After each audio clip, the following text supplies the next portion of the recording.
সবাইকে আসসালামু আলাইকুম। আপনারা সবাই কেমন আছেন? আশা করি ভালো আছেন। আলহামদুলিল্লাহ আমি ভালো আছি।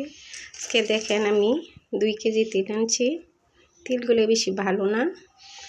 তিলগুলি আমি কিভাবে সিল্কার থেকে ছাড়বো সেটা আপনাদের সাথে শেয়ার করব। এখানে আমি দেখেন ব্লেন্ডারে একটা বাটি নিয়েছি। এটা দিয়ে আমি চুরবো। চূড়া আগে চূড়ার জন্য আমার বাবা কত করতো, কুলাতে কত কষ্ট করে চুরতে হইতো। এখন সেই ঝামেলা নাই। দেখেন আমি ব্লেন্ডারে কত সহজে চুরি আছে। এখন আমি এই যে ব্লেন্ডারে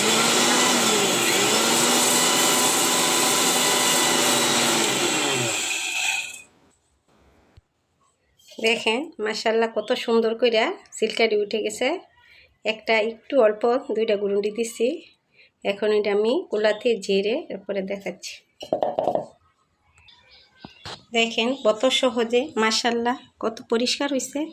দেখেন তিলগুলো সব গুণ থেকে চাল বেরিয়ে গেছে, সিল্কাগুলো সব উঠে গেছে। দেখেন আমি আরও বাইরে ঝেড়ে ফেলাইছি। দেখেন মাশাআল্লাহ তিলগুলো অনেক সহজে তিল চূড়ার জন্য আগে রাঁধতে অনেক পরিশ্রম লাগতো। এখন দেখেন কত সাদা হয়ে গেছে। এখন আবার আমি এগুলোকে ধুয়ে আবার ব্লেন্ডার করে আমি তরকারি রান্না করব। চিংড়ি মাছ দিয়ে কাঁঠালের বিচি দিব, ডাঁটা দিব। এই তরকারি তিলের তরকারি রান্নাটা কিন্তু আমার বাবা অনেক পছন্দ করতো। এই বৈশে আসলে কাঁঠালের বিচি দিয়ে তিল তরকারি চিংড়ি মাছ দিয়ে। আমি আজকে আমার বাবাকে অনেক মিস করি, আমার বাবার পছন্দের খাবারগুলো।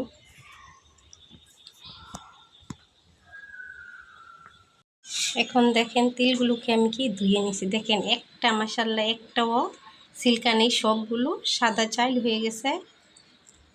এখন আমি এটাকে ব্লেন্ড করব।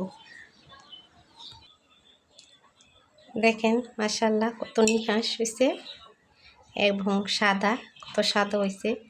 কালো তিল কিন্তু কালো কালো হয় থাকে, চূড়া হয় না, কিন্তু আমারটা কিন্তু অনেক পরিষ্কার হয়েছে চূড়াটা, এই জন্য কেমন সাদা হয়েছে।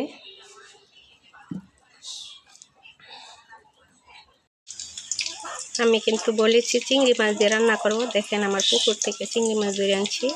আর দেখেন এটার মধ্যে আমি ছোট ছোট করে কয়েকটা কাঁঠালের দিছি আর ডাঁটা দিছি। এদিকে আমি কড়াইতে দিয়ে দিলাম পেঁয়াজ।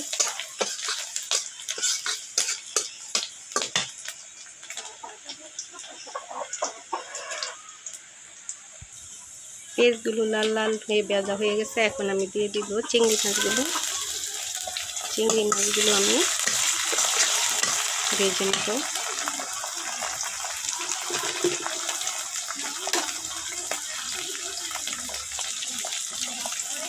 হলুদ আর লবণ দিয়ে আমি মাছগুলো ভালো করে ভেজে নেব একটু।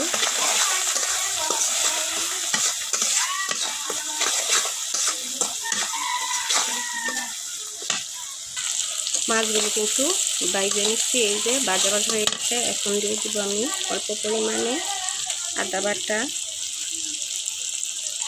রসুন বাটা,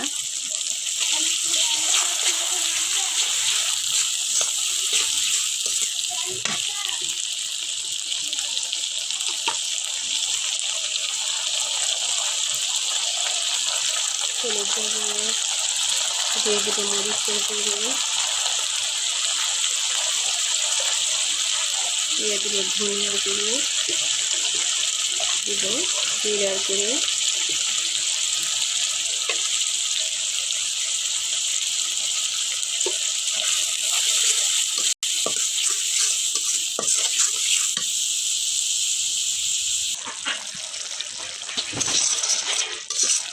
দেখেন মশলাগুলো কষে গেছে। দেখেন তো মশলা বুঝবেন কষানো হইলে তেল পাইবে, তাইলে বুঝবেন যে পারফেক্ট মশলাটা কষানো হয়েছে। এই যে দেখেন এখন আমি দিয়ে দিব এগুলো ডাঁটা আর কাঁঠালের বিচি। এগুলো সিদ্ধ হইলে আমি দিব তিল বাটাটা। এখন একটু ঢাকা দিব। কাঁঠালের বিচি আর ডাঁটা কিন্তু একটু সিদ্ধ হয়ে গেছে।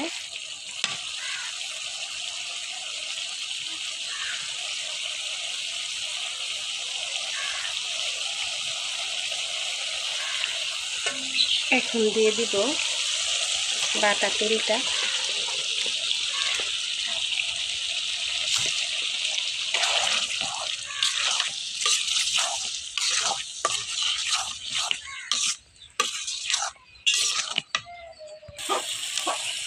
দিয়ে দিলাম কাঁচামরিচ,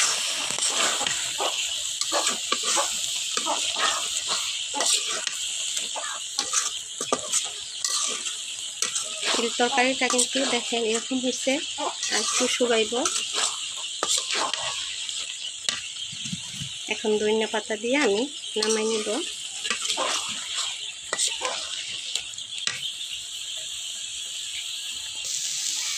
এখন দিয়ে দিব এই যে ধনিয়া পাতাগুলো।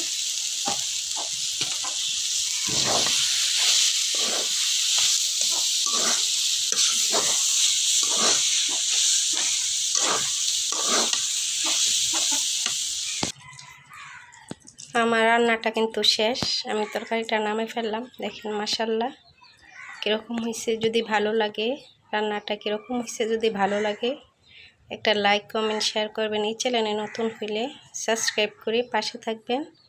আপনারা সবাই ভালো থাকেন, সুস্থ থাকেন। আল্লাহ হাফেজ।